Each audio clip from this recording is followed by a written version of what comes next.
Olá, seja bem-vindo a mais uma aula da disciplina de redes complexas.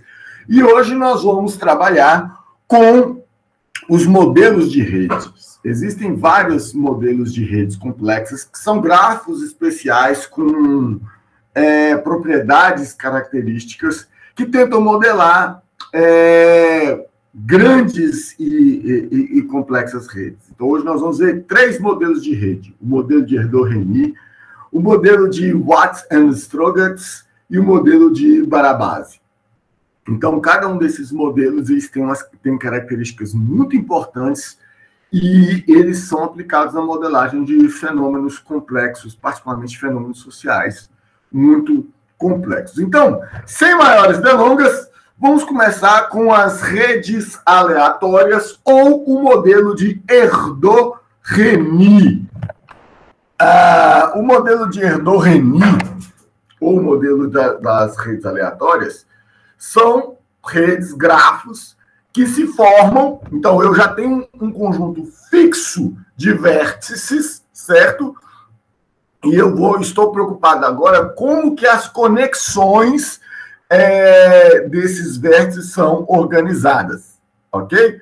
Como que novas conexões se criam. Então, eu tenho um conjunto fixo de vértices e aí eu vou distribuindo aleatoriamente as conexões dentro desse grafo. Sendo que eu tenho dois vértices quaisquer lá, I e J, a probabilidade de um vértice I se conectar a um vértice J, ela é igual a E. E essa probabilidade vale para todos os vértices, ela é igual para todos os vértices, ela não muda, ok? Então, esse IJ é a probabilidade de uma conexão aleatória ser formada. Bom, vamos ver um breve algoritmo para a criação dessa rede aleatória. Então, eu tenho um conjunto V de vértices e uma probabilidade P, obviamente a probabilidade é um número entre 0 e 1.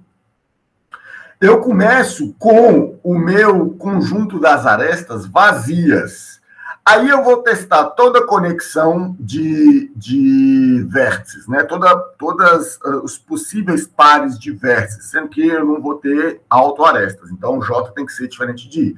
Então, para todo o vértice I, para todo o vértice I e para todos os vértices J também, eu vou amostrar um número aleatório, um número entre 0 e 1 aleatório, e se esse número for menor do que P, a minha probabilidade de conexão, aí sim, eu vou inserir uma aresta de I para J dentro do meu conjunto de arestas. Então, depois que eu passar por todas as combinações possíveis aqui, eu vou retornar o meu grafo V, o conjunto dos vértices e o conjunto das arestas. Então, é assim que são formados os grafos aleatórios. É um algoritmo bem simples, bem elementar, mas o grafo que é gerado a partir desse modelo de geração aleatória de conexões, ele tem propriedades especiais muito características e que são utilizadas na modelagem de redes sociais, e particularmente grandes redes sociais.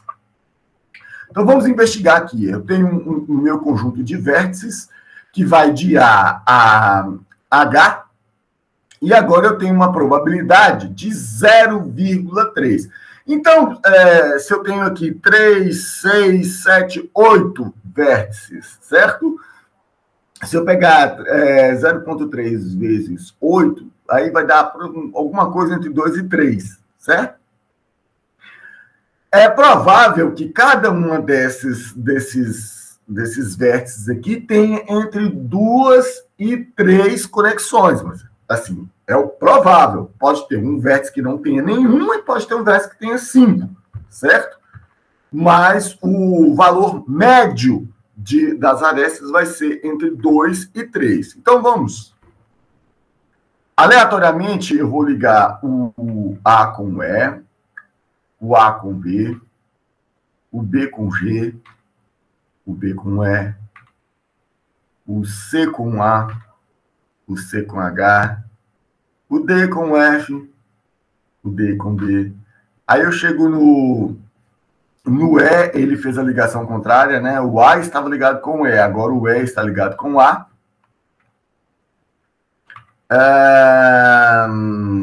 Ele vai se ligar com C, o F vai se ligar com F, com B e com H, mas ele vai ter 3 conexões, vai se ligar com C também.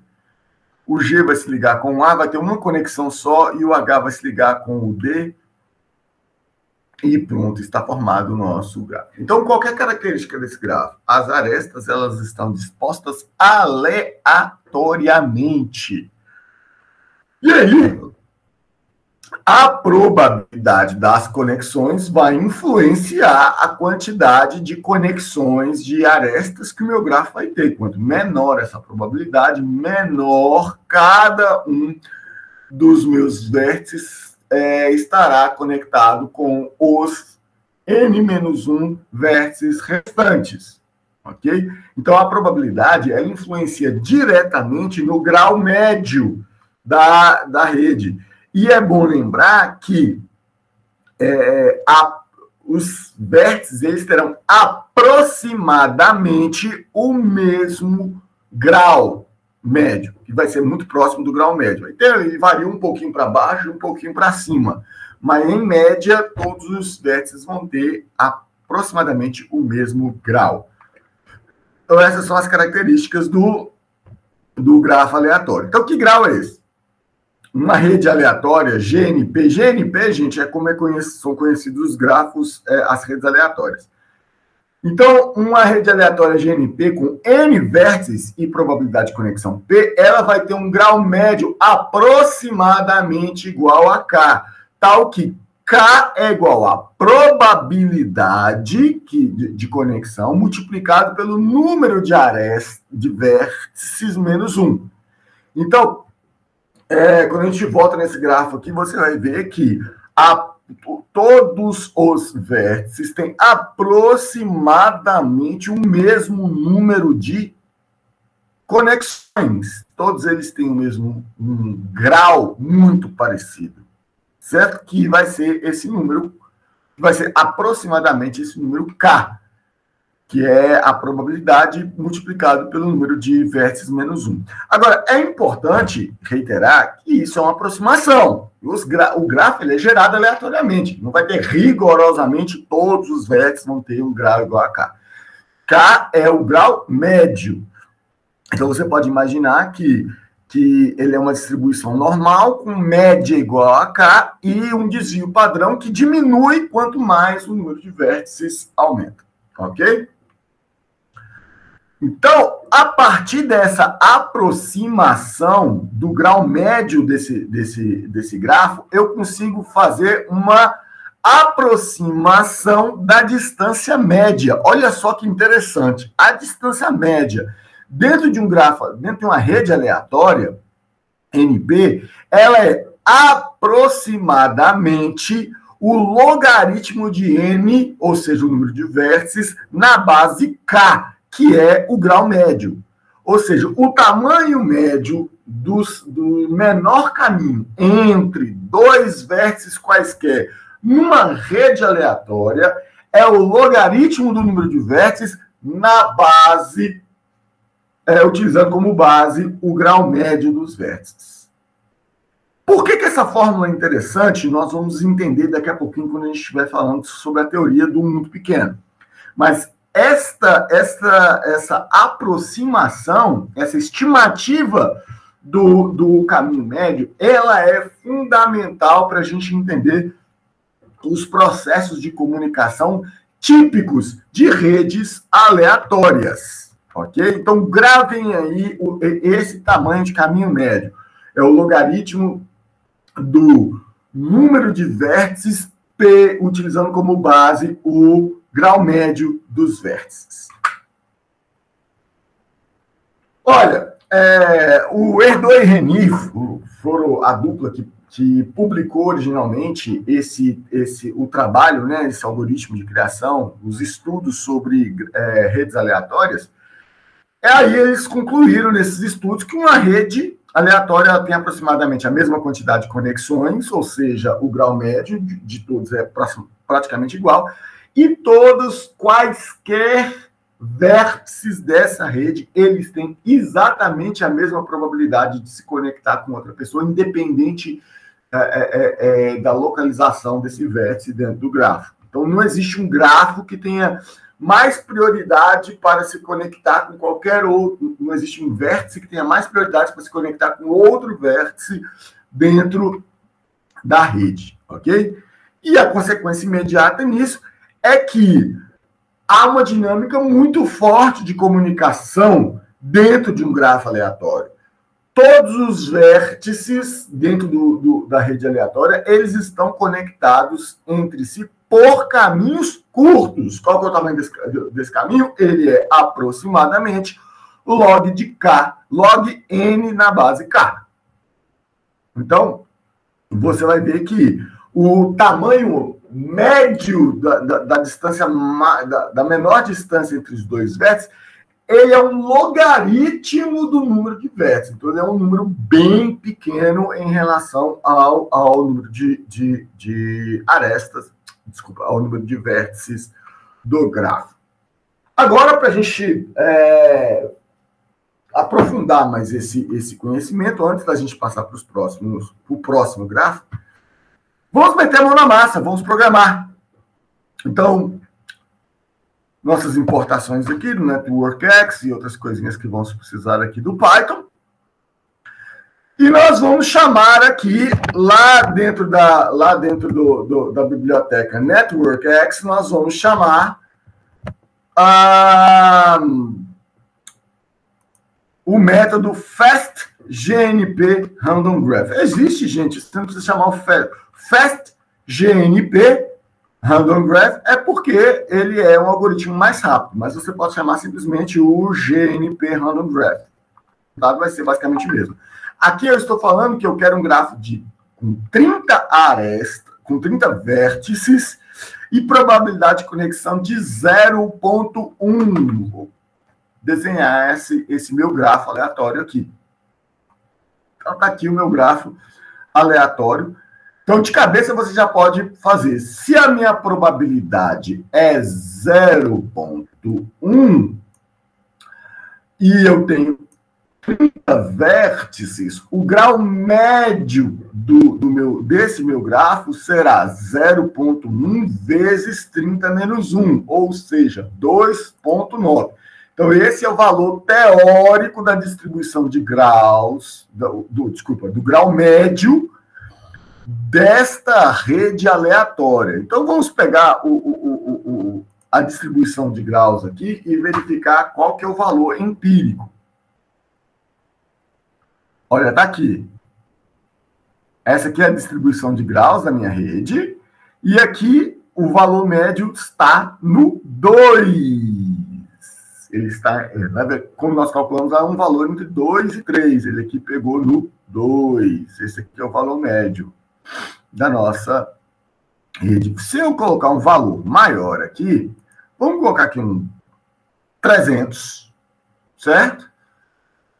E aí, esse 300 vai mudar o nosso grau médio para 29. Cheio de conexões. Vamos olhar a distribuição de graus aqui. Tá aqui, ó.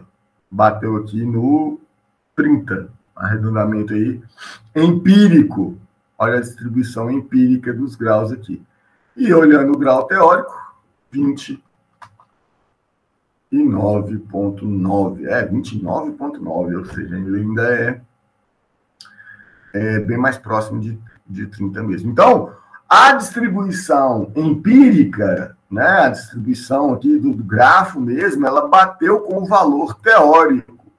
E vamos fazer vamos verificar empiricamente, aí, colocar o algoritmo lá para pegar o tamanho do menor caminho. Qual que é o tamanho do menor caminho? O caminho médio, né? O tamanho do menor caminho médio nessa rede é 1,9, arredondando para 2. Ou seja, em média, cada vértice está distante 2 tem um caminho de 2 passos entre qualquer outra pessoa. A gente costuma até falar isso, chamar isso de 2 graus de separação. Tem 2 arestas entre ele, em média, tem 2 arestas entre um vértice e qualquer outro vértice J dentro deste grafo. Agora, vamos pegar aquela fórmula que nós estimamos, que a gente utilizou anteriormente, e vamos utilizar aqui para ver se esse caminho que ele testou lá no grafo, que ele testou todos os caminhos, mediu todos os caminhos e fez a média. Agora nós vamos pegar aqui e ver se essa média está condizente com o valor teórico. O que eu falei que é o valor teórico? Que o meu número de grafos é N, certo? E o meu grau médio é 29. Qual que será o tamanho? 1,6. Então, ele está, não é igual, mas ele é aproximadamente o tamanho do caminho médio. Então, na verdade, lembrando que aquela fórmula ela não dá exatamente o número, ela é uma aproximação do número real, assim como o grau médio também, ela é uma aproximação do número real. Deixa eu colocar esse grau médio aqui, N e K. Então, o logaritmo de N na base K, 1,6. Vamos colocar um grafo maior aqui ainda. Vamos colocar de 300, eu vou colocar de 1000 vértices. Aqui eu vou usar o FAST, o método FAST. A Giz aí ainda assim ele é lindo. FAST. Com a mesma probabilidade, 0,1.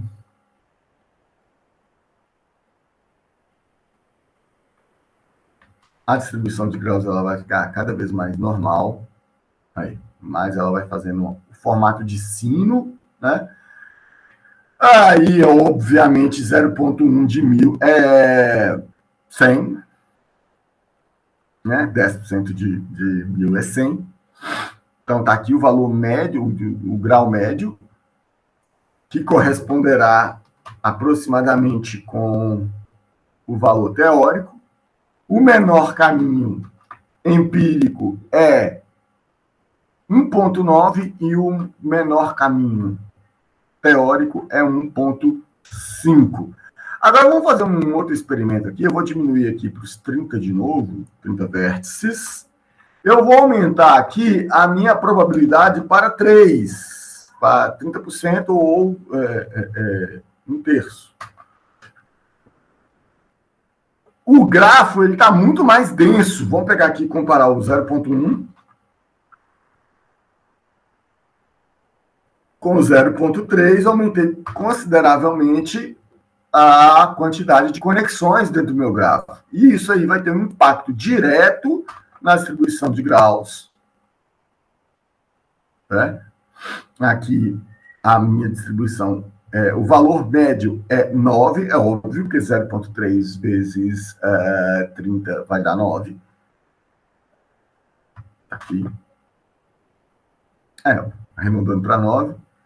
E outra coisa que nós vamos notar é que o tamanho do caminho mínimo será bem menor, dos tamanhos mínimos será bem menor do que os com a probabilidade 0,1. O que nós esperamos? Que à medida que a probabilidade de conexão aumente, também vão diminuir os caminhos, o tamanho do caminho médio entre um vértice e outro vértice. Ele vai aumentar, inclusive, a probabilidade de 2 vértices aleatórios estarem conectados entre si. De forma que, quando a probabilidade é igual a 1, significa que todos os vértices estarão conectados aos outros n-1 vértices e teremos aí um grafo completo. Vamos lá agora, pessoal, falar sobre a teoria do mundo pequeno e dos 6 graus de separação, que é uma consequência direta das redes aleatórias, dessa teoria de redes aleatórias que nós acabamos de ver. O que é a teoria do mundo pequeno? A teoria do mundo pequeno, ela nasceu do experimento de Milgram, em 1960. O que ele é? O Milgram fez o seguinte, ele foi lá nos Correios, pegou uma carta endereçada, ele estava em um estado, e ele pegou uma carta endereçada a uma outra pessoa aleatória qualquer, em um outro estado. né, dos Estados Unidos. Aí ele pegou um transeunte no meio da rua e falou assim, eu preciso que você entregue esta pessoa, essa carta na mão dessa pessoa. Então, se você não conhecer essa pessoa ou não tiver como ir lá, você entrega para alguém que possa entregar para essa pessoa. Certo? E aí você dá exatamente essas mesmas instruções para a pessoa a quem você entregar a carta. Então, você vai passando a carta para frente. Certo? Qual que é a lógica? A lógica é do seguinte. Vamos supor que você que faz esse experimento aqui no Brasil e te entrega uma carta de uma pessoa que mora em Rondônia. Eu não conheço Rondônia, nunca fui a Rondônia, não tem nenhum parente que mora em Rondônia, certo?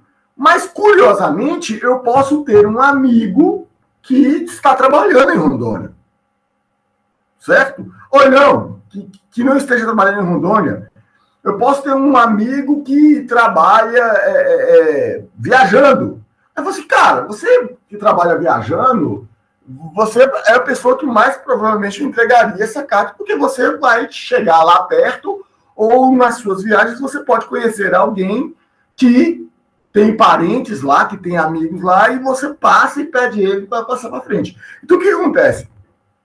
Não é eu que tenho que conhecer o destinatário ou que tenho que conhecer alguém próximo do destinatário. Eu tenho que conhecer alguém que provavelmente conhece alguém, que provavelmente conhece alguém, que provavelmente conhece alguém que conhece o destinatário. E aí eu vou passar essa carta para a próxima pessoa, as mesmas instruções para a próxima pessoa, que vai fazer isso para a próxima pessoa, que vai fazer isso para a próxima pessoa, para o próximo, até que a carta chegue no destino. O que o Milgram descobriu lá nos anos 60 nos Estados Unidos? Que essa carta demorava, em média, 6 conexões para sair de uma pessoa aleatória qualquer e chegar no destinatário correto. Mas era em média, viu, gente? Isso poderia ter 17 conexões e poderia ter 2. Entendeu? Mas, em média, eram 6 pessoas que intermediavam. Dessa pessoa inicial, ela passava para mais um, que passava para mais outro, que passava para mais outro, que passava para mais outro, que passava para mais outro, para chegar no destinatário final. Daí ele elaborou essa teoria do mundo pequeno. Ele falou assim, cara, olha o tamanho dos Estados Unidos. Os Estados Unidos eles só perdem em dimensão territorial no mundo para a Rússia. Então, como é que dentro de um país tão grande, tão vasto, eu consiga, com apenas 6 conexões, entregar uma carta entre 2 desconhecidos? Olha só que interessante. Então, a teoria do mundo pequeno, que está publicada que foi publicada aí nesse artigo The Small World Problem, no Journal of Psychology Today, de 1967, ele tenta responder essa pergunta. Quantas pessoas, em média, há entre você e qualquer outra pessoa do mundo? Pense uma pessoa que você queira muito conhecer, que você admira. Vamos supor, por exemplo, entre eu e o Papa Francisco, entre eu e Scarlett Johansson, entre você e um cantor ou um ídolo pop que você admira. Quantas pessoas no mundo, quem que você tem que conhecer, que vai conhecer alguém, que vai conhecer alguém, que vai conhecer, que conhece aquela pessoa que você admira? Então, a gente consegue modelar esse problema utilizando aquele modelo de grafo aleatório, GNP, o grafo de Erdős-Rényi, certo? Então, considere um grafo aleatório, tal que o número de vértices do grafo, ele é 7 vezes 10 à nona. Por que 7 vezes 10 à nona? Porque essa é aproximadamente a população do mundo. Então, veja só, eu estou querendo criar um grafo aleatório que simule o mundo inteiro, com um vértice para cada pessoa no mundo. Vamos lá. Eu pedi para vocês gravarem na memória aquela fórmula do menor do grau médio e do menor caminho médio. Vamos lá. Nós não conhecemos a probabilidade P, ou seja, qual que é a probabilidade de você se conectar com qualquer outro, de uma pessoa qualquer no mundo. Nós não temos como estimar essa probabilidade, mas nós temos como estimar a quantidade média de pessoas que cada pessoa no mundo conhece. Então, esse número é um número muito variável, mas o grau médio é um só. Então, vamos estimar que cada vértice daquele mundo conhece aí 40 pessoas. 40 pessoas. Aí, estou falando entre famílias, amigos, colegas de trabalho, enfim, vizinhos, né? Assim, tem pessoas que vão conhecer 2.000, 5.000 pessoas, que vão ter um grau de 5.000. Vai ter pessoas, no entanto, que vai ter grau de 2, 3, assim, convive só com 2 pessoas e olha lá, né? Pessoas que moram muito afastadas e por aí vai. Então, a gente pode pegar um grau médio igual a... Nós estamos estimando esse valor de grau médio. Então, eu não executei a fórmula porque nós não conhecemos a probabilidade P para estimar o valor do grau médio. Porém, nós estimamos aqui empiricamente um valor de 40, que é o grau médio, né? Esse número pode ser maior, pode ser menor. Mas, utilizando esse valor de grau médio, agora eu consigo estimar a distância média entre quaisquer 2 pessoas no mundo. Então, se eu pegamos 7 bilhões de pessoas para um grau médio de 40, ou seja, o tamanho médio, a distância média nesse grafo aleatório é o logaritmo de 7 bilhões na base 40. Qual que é o valor disso? 6. Em suma, entre você e qualquer outra pessoa no mundo, existem, em média, 6 pessoas. Este cálculo, ele corrobora com o experimento de Milgram.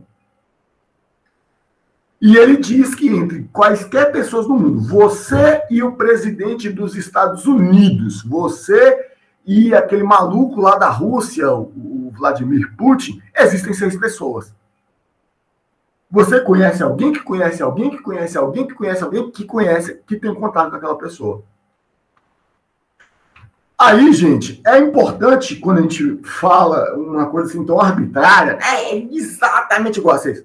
Calma, exatamente igual a 6, aproximadamente igual a 6, mas é importante considerar os pressupostos dessa teoria. Quais são os pressupostos? Primeiro, as conexões são aleatórias, elas não são preferenciais, ou seja, você, num grafo aleatório, você pode conhecer qualquer pessoa aleatoriamente no mundo. E todo mundo tem aproximadamente o mesmo grau médio. Isso não é muito real, isso não é muito factível.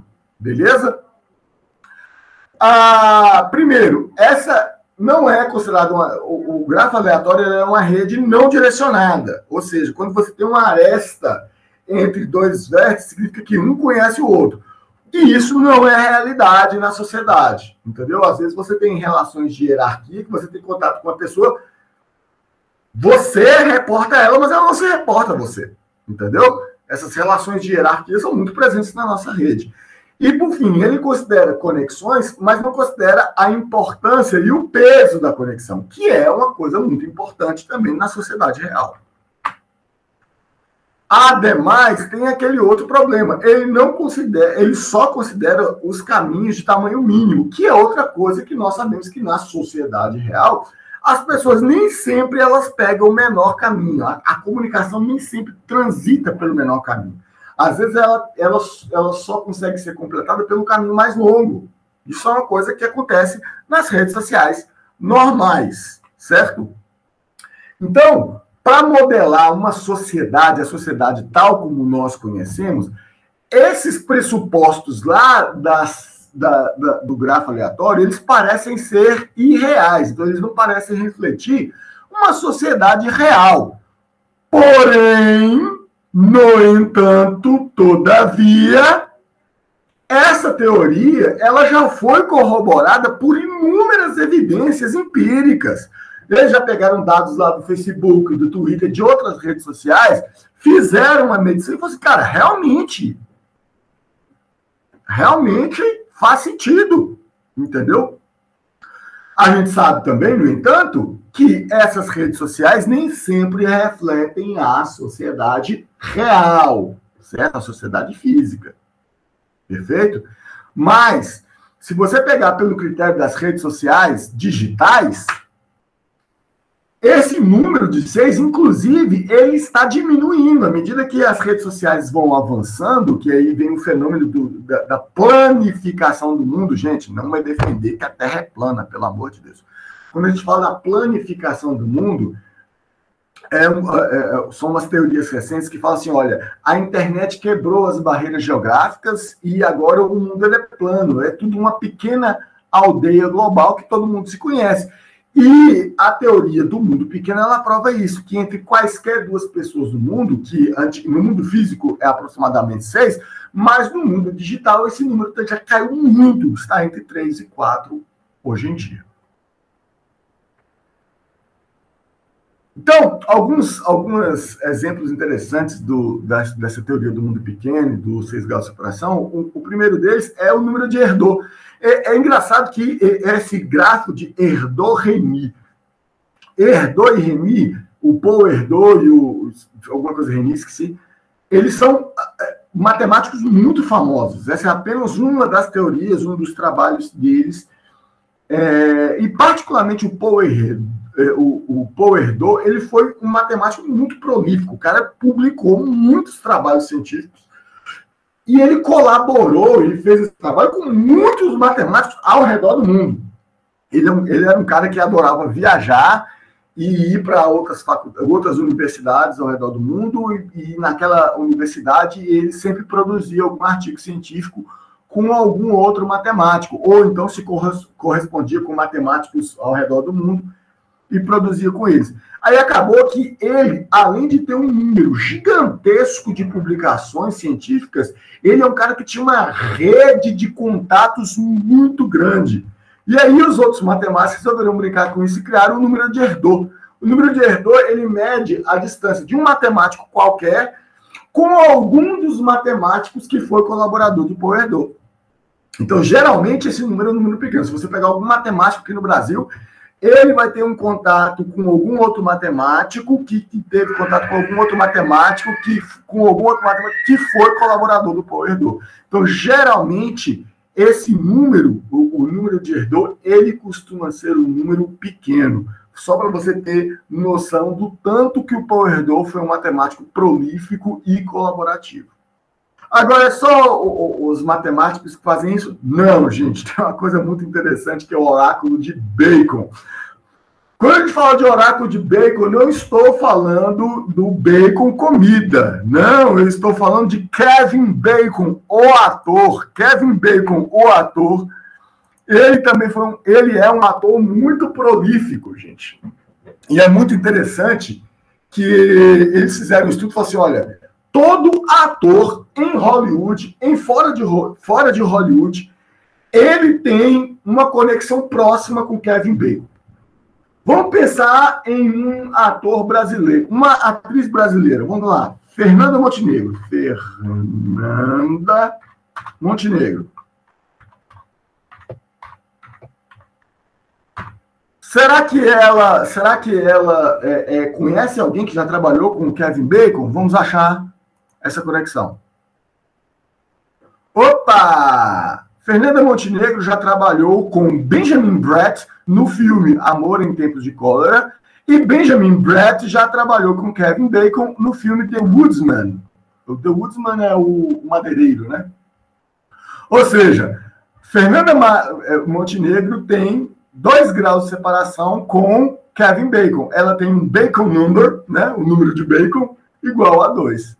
E olha só, não é só esse link que tem não, viu? Tem outras conexões possíveis. O Benjamin Bratt tem mais de uma conexão com Kevin Bacon, ok? Vamos achar um outro ator ou atriz brasileira. Vamos pegar alguma coisa, alguém improvável. Vamos pensar em alguém assim muito diferentão para ver se ele tem alguma conexão com Kevin Bacon. Vamos pegar, sei lá, a Anitta. Vou pegar aqui aleatoriamente a Anitta. e vou verificar se essa mulher tem alguma conexão com alguém que já trabalhou com Kevin Bacon. Vamos achar? Será? E tem. A Anitta já trabalhou com Julie Warner nesse Breaking Through, nesse filme, nunca ouvi falar desse filme. A Julie Warner já trabalhou com Bill Paxton em Indian Summer, e Bill Paxton já trabalhou com Kevin Bacon no filme Apollo 13, inclusive um filmaço, adoro esse filme Apollo 13.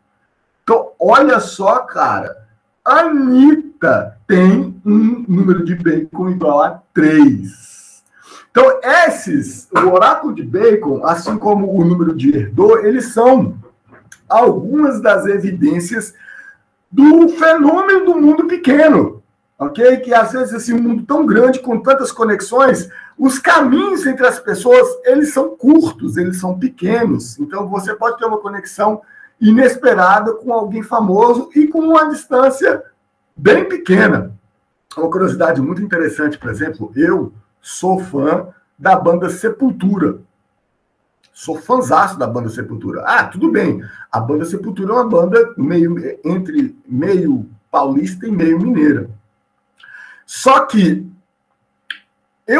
olha só como que o mundo é pequeno. Eu tenho um vizinho que é tio de um dos membros da banda.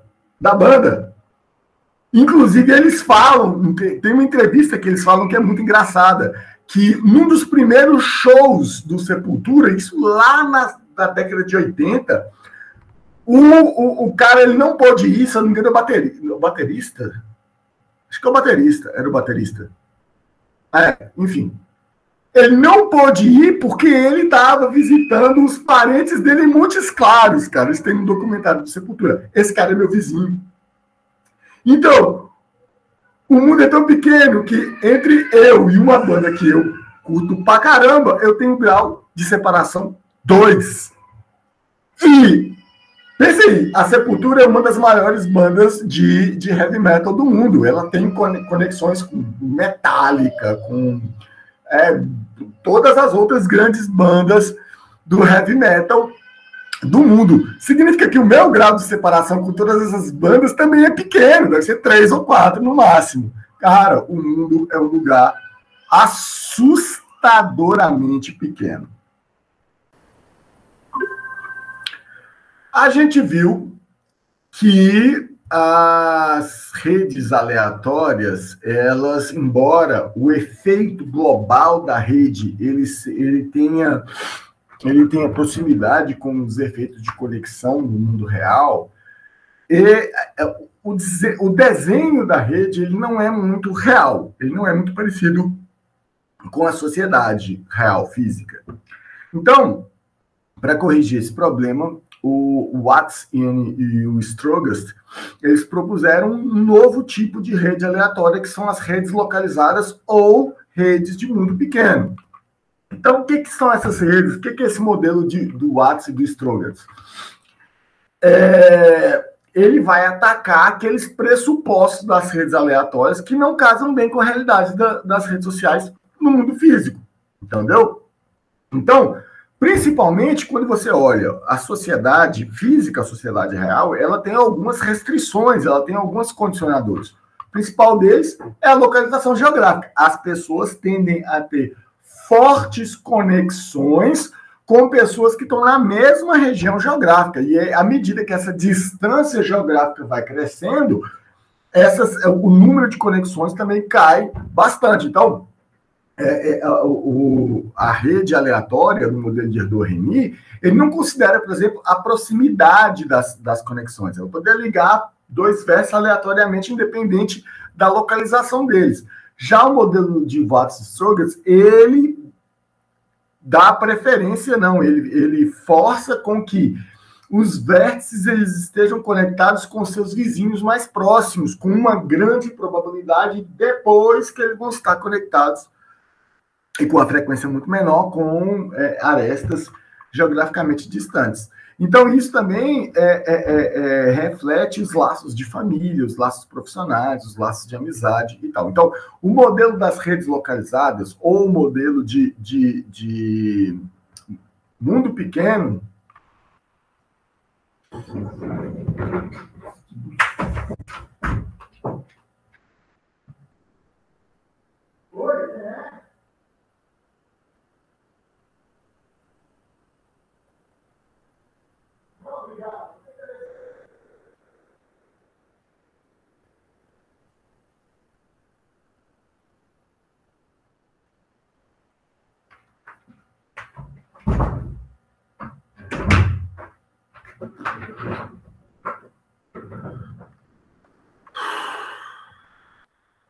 Então, as redes localizadas ou redes de mundo pequeno, elas são redes em que os vértices eles têm uma alta conectividade local e tem uma baixa conectividade à distância, com vértices mais distantes. Então, eles vão se conectar com seus vizinhos mais próximos, mas ainda existe uma probabilidade de se conectarem com vértices que estão distantes. Que isso aí ele reflete com mais propriedade a sociedade física. Então, a gente tem a maior parte dos nossos contatos são contatos regionais, são contatos. O nosso subgráfico de conexões ele é muito denso de acordo com a proximidade geográfica e ele vai se tornando mais espaço à medida que a distância geográfica vai aumentando. Então, dificilmente você vai ter. Aliás, todo mundo tem, mas são pouquíssimas, né, conexões com países, algum conhecido que mora num país muito distante, ao mesmo tempo que tem dezenas de conexões na região onde ele mora. Então, esse estudo do Watts and Struggles, que é o Collective Dynamics of Small World Networks, foi publicado na Nature em 98, ele propõe esse novo modelo de rede aleatória, mas que são redes aleatórias localizadas. Como é que funciona essas redes localizadas? Esse modelo do Watts e do Struggles. Você vai ver que os vértices, eles sempre vão ter conexões com seus vizinhos mais próximos, né? Então, aí você define a quantidade de vizinhos mais próximos com os quais cada vértice vai se comunicar. Então, ele vai dar, aqui no caso, ele está saltando uma aresta e conecta com a outra. Ainda assim, eles são vizinhos. Você está vendo que são poucas conexões entre vértices que estão diametralmente opostos aí nesse gráfico. Mas existe uma probabilidade pequena de que realmente um vértice consiga atravessar uma grande distância e ter uma conexão com o vértice lá do outro lado. Mas essas conexões, elas são bem mais raras do que as conexões com os vizinhos imediatos. Então, é assim que funciona o modelo do Watts e de Struggles das redes localizadas ou das redes de mundo pequeno. Então, aí nós temos dois parâmetros principais, que é o K, que é a quantidade de vizinhos mais próximos com que ele vai se conectar, e todo mundo vai se lembrar lá da disciplina de introdução à inteligência computacional, né? O KNN, que é o K vizinhos mais próximos. Ele vai se comunicar, ele vai se conectar com esses K vizinhos mais próximos, e aí, como ele vai... Todos os vértices vão se comunicar com seus K vizinhos mais próximos, aí automaticamente a gente vai deduzir que o grau médio dessa rede é aproximadamente K, certo?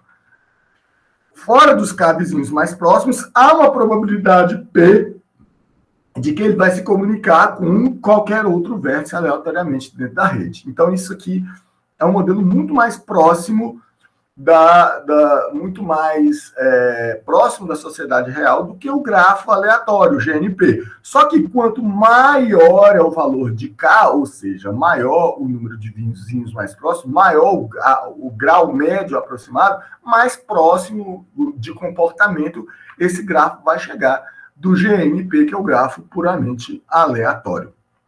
Ok? Então vamos dar uma olhada no código, certo? Vamos estudar aqui o grafo de redes localizadas ou de mundo pequeno. Eu vou começar aqui com uma rede pequena, com 30, e com cada uma delas vai se ligar com seus 3 vizinhos mais próximos e vai ter uma probabilidade de conexão de 0,2 com outros quaisquer. Olha aqui. Então, as arestas aqui, gente, parece que ele tem duas arestas, mas esse daqui está se conectado com esse, e o caminho é basicamente o mesmo. Deixa eu colocar aqui o draw circular para ficar mais circular. No draw circular também, ele, aí, ó, dificilmente você vai ver, ele tem arestas aqui conectadas com pessoas do outro lado. E vou até aumentar 0,1 aqui, colocar uma probabilidade bem mais alta. Isso. Ótimo, aqui é um gráfico bem conectado, mas que tem conexões aqui, que tem arestas, tá ligado, todos eles são ligados com os três vizinhos mais próximos. Então, eu vou gerar aqui a distribuição de graus. Esse aqui é um gráfico pequeno, mas a média de graus aqui é igual a 2. Aí, aproximadamente o K, né? Se eu aumentar aqui o número de vértices,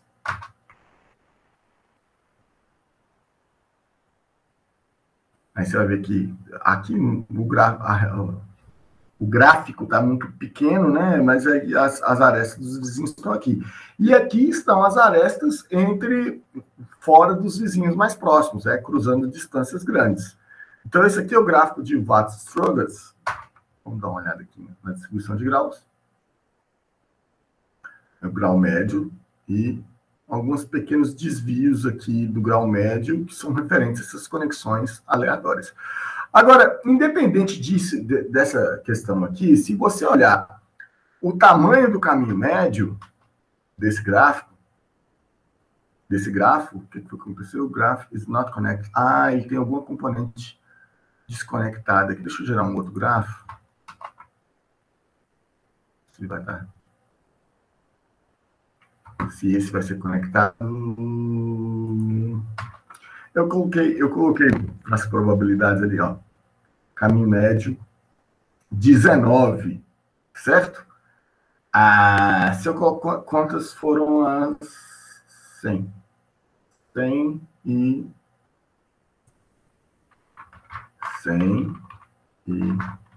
19. 0,56. Não, está muito longe ainda. Então, para 100 vértices, ele vai se comunicar com os três vizinhos mais próximos. Então, vou pegar lá, aumentar esse número para 5. Aí, a distribuição de graus, ela começa a ficar mais equilibrada. Grau médio 4, e o tamanho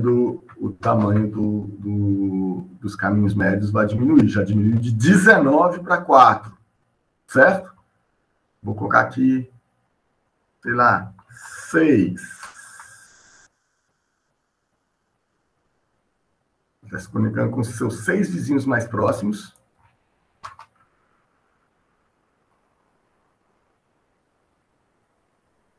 E aqui já equiparou. Olha, o grau médio igual a 6.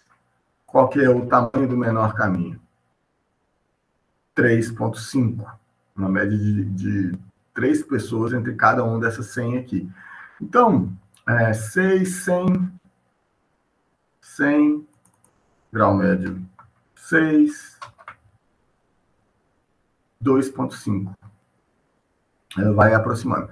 À medida que o meu grau médio ele vai aumentando aqui, mais, vou colocar aqui, por exemplo, 10, mais esse gráfico de mundo pequeno vai se aproximando também do grafo aleatório e vai se aproximando lá o menor caminho, se aproximando daquele logaritmo do logaritmo do aqui, ó.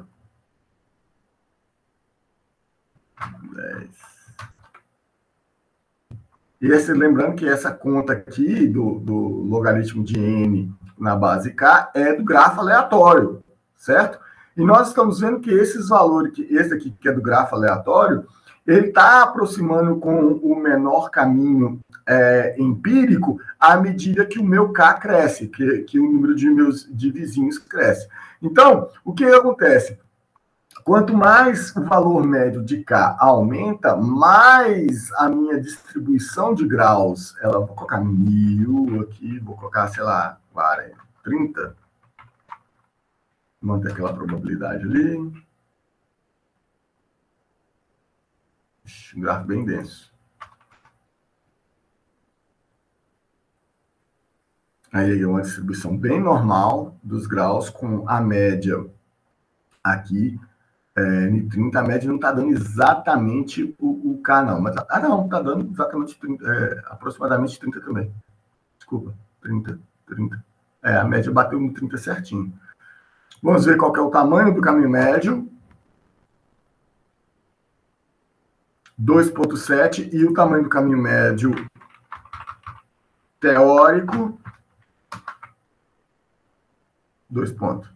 Então, à medida que o K vai aumentando, esse grafo de mundo pequeno, que é localizado, ele tende a aproximar as propriedades da rede aleatória. Só que qual que é a vantagem? A vantagem é que essa rede localizada aqui, ela tem a coerência, aquela coerência da sociedade real, de conexões locais, geolocalizadas, né? De estar sempre se ligando com os vizinhos mais próximos e aí, eventualmente, ter uma conexão dentro dos vizinhos mais próximos. Essa conexão com os vizinhos mais próximos faz com que os caminhos eles vão encurtando, à medida que a quantidade de vizinhos mais próximos aqui aumenta em proporção. Vou colocar no gráfico 30 aqui, desculpa. 30.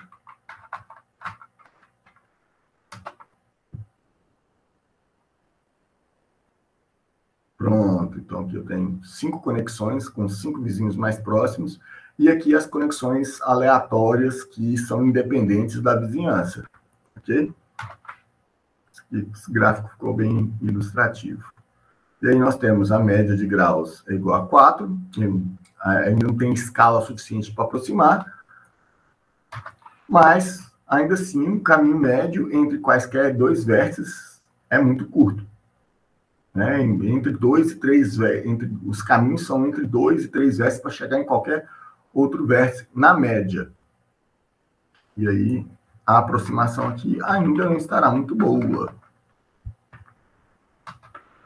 Vai se aproximar à medida que N vai crescer e que K cresce também, ele vai se aproximando cada vez mais do grafo aleatório. Então, o modelo de Watts-Strogatz, ele é um modelo que ele tem mais coerência com a sociedade real e ainda assim mantém as propriedades lá de mundo pequeno do grafo aleatório. Nós vamos ver agora um outro modelo de rede que ele é coerente com outros tipos de fenômenos, que são as redes preferenciais ou livres de escala, que é o modelo de Barabás e Albert. Então, o que acontece? O que são as redes preferenciais? As redes preferenciais, ou redes livres de escala, são redes que têm um comportamento muito característico. Olha só.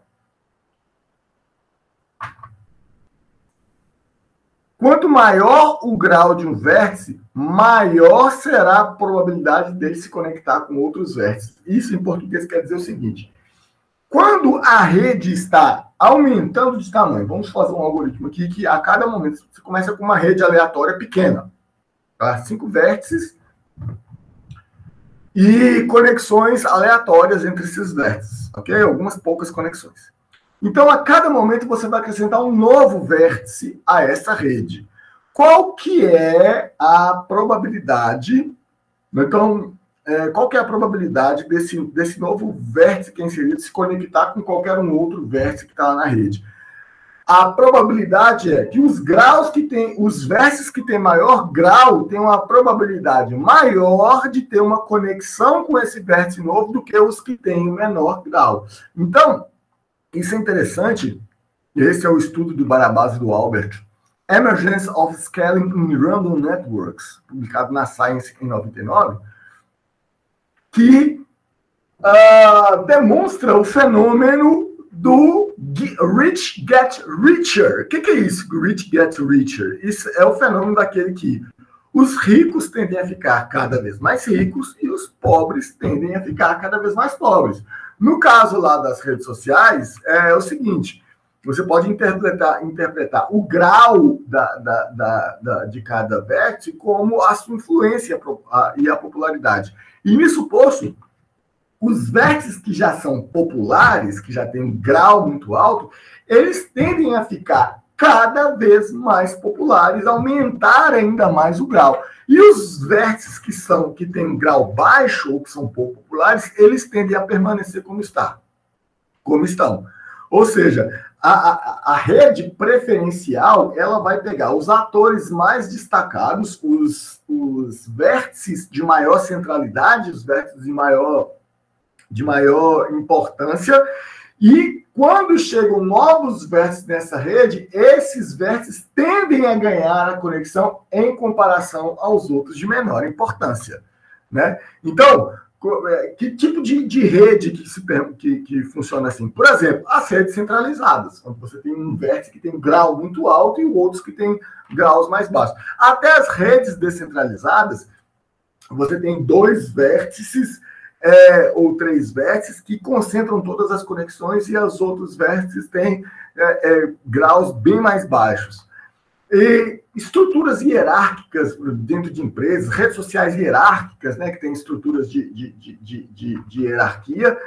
A própria internet também ela é um modelo de rede preferencial. E aí você tem os hosts que se conectam aos servidores, um servidor está conectado a dezenas de hosts, esse servidor está conectado a um roteador, e são vários servidores conectados no mesmo roteador, e esse roteador está ligado a um outro. Enfim, essas são redes que têm essa estrutura hierárquica e descentralizada. Então, enquanto nas outras redes que a gente viu, a distribuição de graus, ela segue uma distribuição normal, né? Você vê que os graus tendem a um valor central aqui, e aí tem uma variação em torno desse valor central. As redes preferenciais, elas têm outro tipo de distribuição.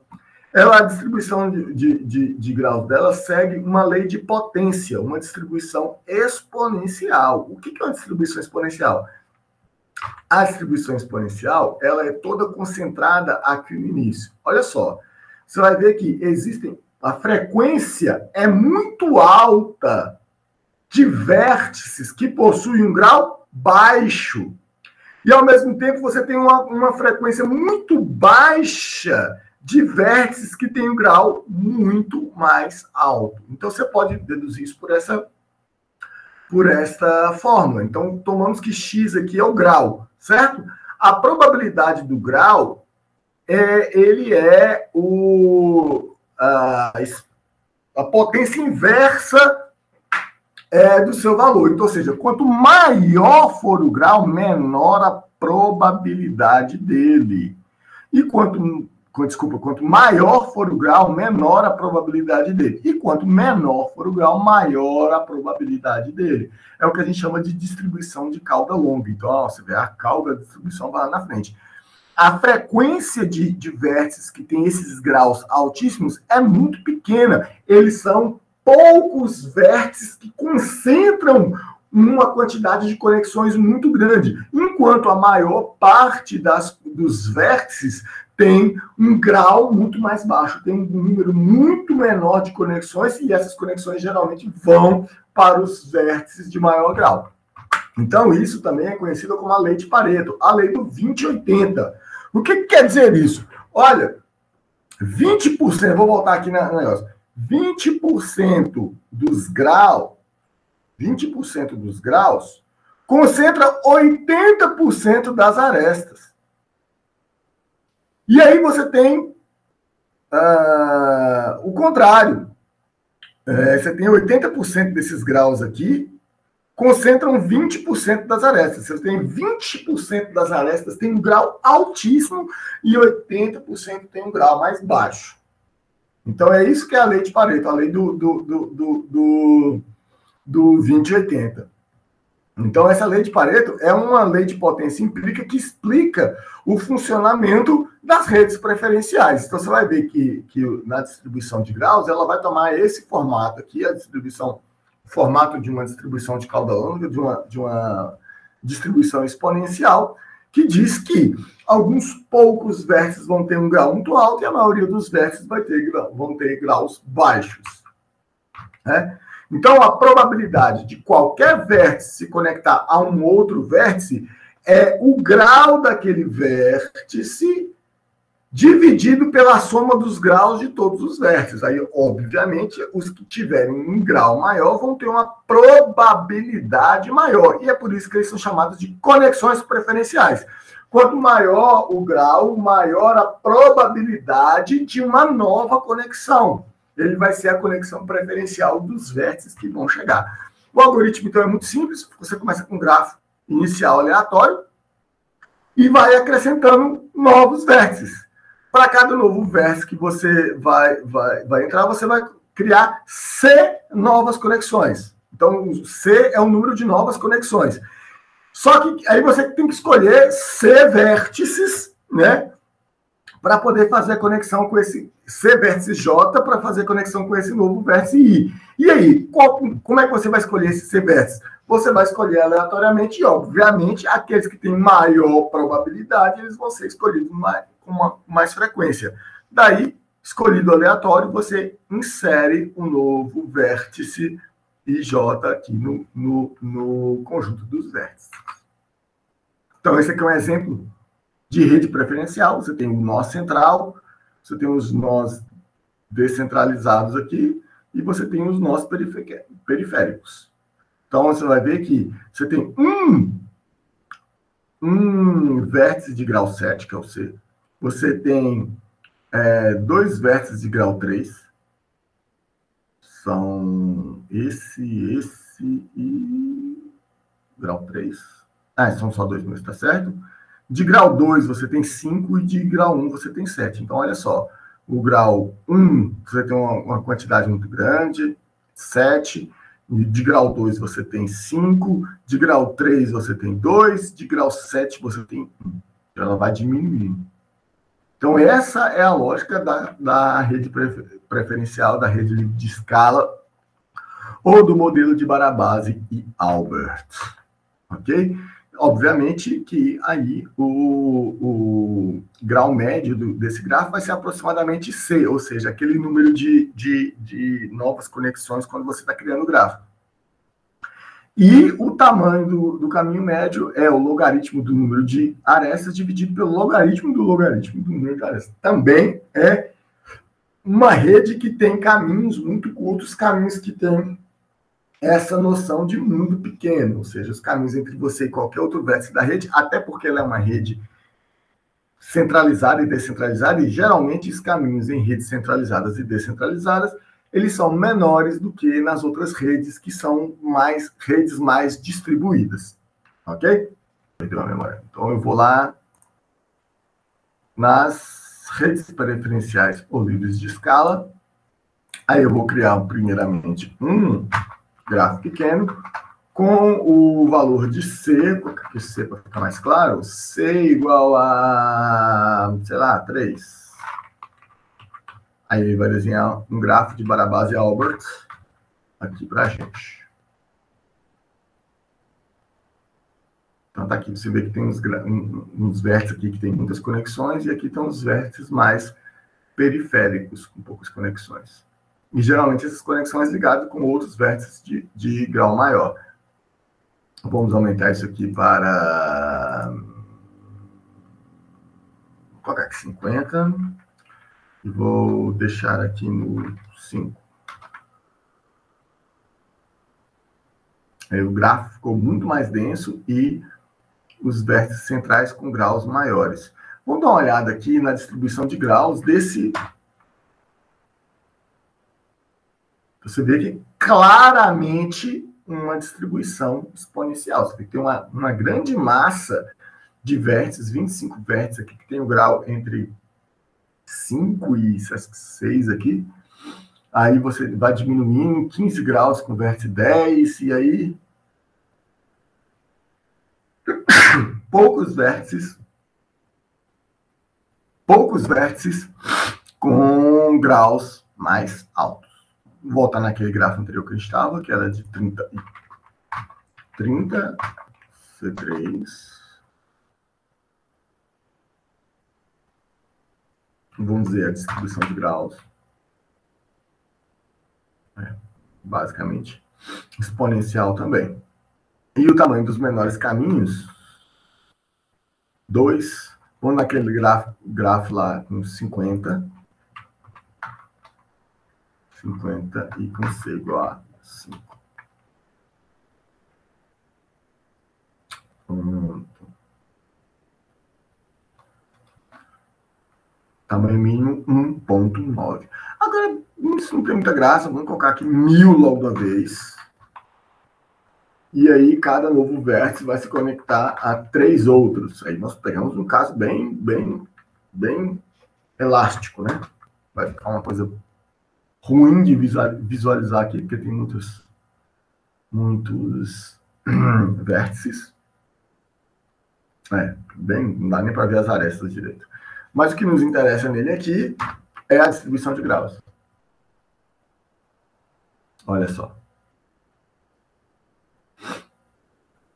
Então, você tem uns poucos vértices que batem 80, provavelmente um vértice aqui que bate 80 arestas, mas a maior parte, disparadamente a maior parte dos vértices aqui, está alguma coisa aqui abaixo de 10 graus. E aí a gente sabe pela aproximação numérica que ele vai se aproximar, esse grau médio aqui vai ser valor médio igual a 3. Mas mesmo assim, com essa distribuição, olha só, você lançou vértices aqui com 60, com 80 graus. Então, é uma coisa bem... Você tem a distribuição comum aqui de 95%, esse palitinho aqui. Todos esses outros vértices aqui, eles são... Tem até um aqui que é acima de 80, na verdade, ó, esse cara aqui, que são pontos fora da curva, fora dos 95% do resto da distribuição, ok? E aí, vamos medir os menores caminhos. O menor caminho médio, para 1000 arestas, é igual a 3. É um caminho bem curto. Uma distância bem curta para um grafo desse tamanho. Galera, então vamos fechar e vamos concluir o que a gente aprendeu com esses 3 modelos de rede. Então, primeiro, o modelo de Erdős-Rényi, né, que são redes aleatórias com N vértices e probabilidade de conexão P. Então, elas são geradas aleatoriamente, não importa a localidade, não importa quão distantes estejam os outros vértices, ele cria as conexões.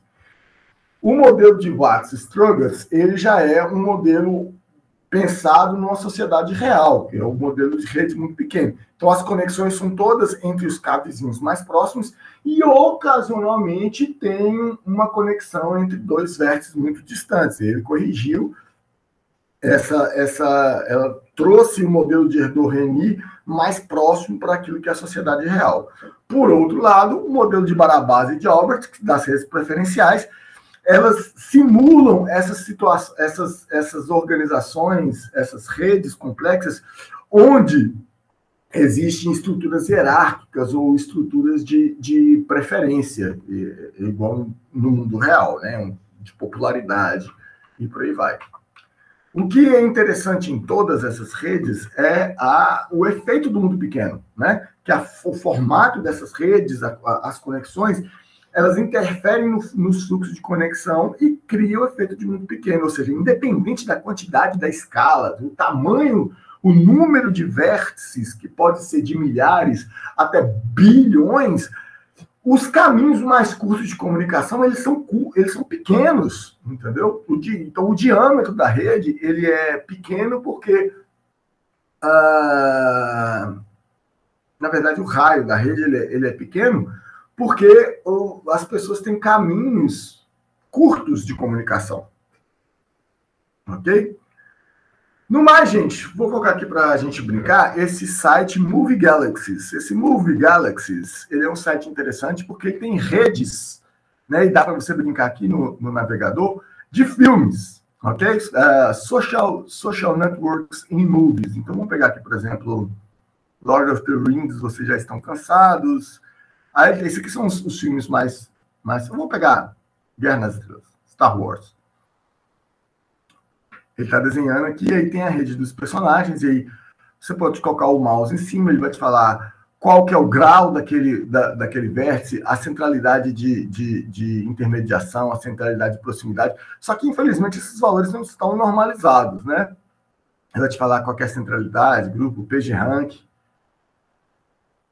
E vocês podem comparar a importância de todos os vértices. Aí você pode, inclusive, fazer download desses... aqui, ó, em arquivos JSON, né? Olhar aqui os detalhes de cada um dos vértices e olhar métricas da rede como um todo, ok? Tem filmes aqui, tem muitos filmes.